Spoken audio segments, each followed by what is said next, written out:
Back on Titans Talk, where we are wrapping up a Titans defeat in Week 1, 21-20 at the hands of the New York Giants. Another year, another Week 1 loss that is going to force the Titans to try to turn it around, get back on track as they seek a third straight AFC South division title. Good news, no one else in the AFC South won yesterday, so they're not really behind the eight ball in that place, but they had an opportunity where they really should have won yesterday and been ahead of all these teams after Week 1, and they blew it. It was a tale of two halves, and John Burton documents that in this post-game report. It's a pattern Titans fans have seen all too often. A dominant first half against a seemingly inferior team, followed by a sluggish second half leading to a frustrating defeat. That was the case Sunday for the Titans against the New York Giants. Thanks to a swarming defense and an efficient offense, Tennessee jumped out to an early double-digit lead. But in the second half, the offense sputtered, and the defense surrendered 21 second-half points to the G-men. They hit some big plays. We weren't able to convert in the red zone, and they're, defensively, we just, couldn't stop the run. Giants running back Saquon Barkley ran wild against the Titans defense. 164 yards on 18 carries. That's an average of 9 yards per attempt. As a team, the Giants rushed for 238 yards. Like I say, he's a really good running back, explosive, and I said that, arm tackles aren't going to bring that guy down, so credit to him. Like I said, they played well. He had a good game. We pride ourselves here in Tennessee on stopping the run. That was our #1 defensive key, and we didn't do a good job at it. Meanwhile, the offense managed just one second-half touchdown. Derrick Henry never really got going. And despite a late 2-minute drive, Randy Bullock's potential game-winning field goal attempt went wide left. We felt like we left some meat on the bone. Didn't score once we were in the red zone. And, expected to come out and be able to score more points than we did in the second half. We didn't play up to our standard. We let them hang around, and he capitalized off of it. And, we got to play better on all three phases. This wasn't good enough into our standard.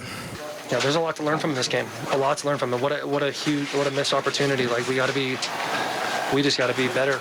You can't have that.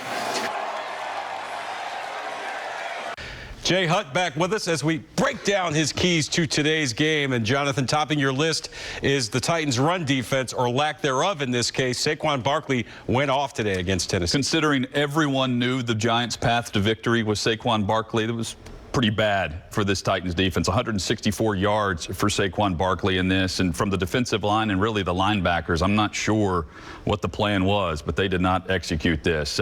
238 total yards rushing for the Giants. Just the fourth time a Titans defense has allowed that, and they were able to take over with their best player because the Titans defense did not show up in that area where they were very good a year ago. Now, the Titans offense started great today, but held to just one touchdown in that second half, and it just seemed like they couldn't find their way. And I thought it started on third down in the second half. They could not get any rhythm. They were 1 for 5 in the second half on third down, and that includes the run game, which was not good in the second half either. They had 3 different possessions of 3 and outs. They had 4 drives that combined for a total of 17 yards. No rhythm, play calling extremely conservative. Even though they set up the late field goal, there wasn't much that you can point to off of the second half, John, that was, I thought there was a good start to this game. They didn't carry over that in the final 2 quarters. Now, Vrabel's calling card since he got here has been effort and finish. Titans had several opportunities to put this game away, but for whatever reason they couldn't finish. Tell them why. Well, issues all around. We can point to a number of different things. I would start in the first half, late in the first half. They have first down with the ball's on the 11-yard line. They settle for a field goal there. 2 different times they kicked field goals instead of getting touchdowns. And to me, that's where it started. And then penalties and drop passes and missed tackles, and all of that led to what was a loss and what looked like it would be a win prior to kickoff. Bad news is Titans are 0-1. Good news is they started 0-1 last year and went 11.